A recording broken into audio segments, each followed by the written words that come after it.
ரொட்டீனே பார்த்தீங்கன்னா வைங்க, கொஞ்சம் ரொம்ப ஹார்டா தான் இருக்கும். நடக்கிறது தான் இவங்களுக்கு வேலையே. நடந்து போய் ஃபைட் நடந்து பண்ணணும். போட்டு ஃபைட் பண்ணணுன்றதுனால, இவங்க வந்து எப்பயுமே அவங்கள வந்து ரெடியாவே வச்சுட்ருப்பாங்க. ஓகே.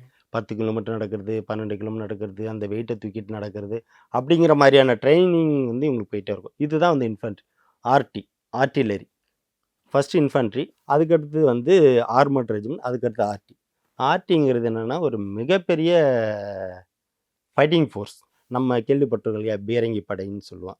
மிசைலு, ராக்கெட்டு, போஃபர்ஸு, மீடியம் கன், ஃபீல்டு கன் இது எல்லாம் வந்து ஹேண்டில் பண்றது யாருன்னா, ஆர்ட்டில்லரி தான் பண்ணுவாங்க. ஓகே. இவங்களும் அங்கங்க நீங்க சொன்ன மாரி இப்போ ரெஜிமெண்ட்ஸ் எப்படி இருப்பாங்களோ, அதோட அதேதான். அந்தந்த ஏரியாவுல ரெஜிமெண்ட்ஸ் இருப்பாங்க.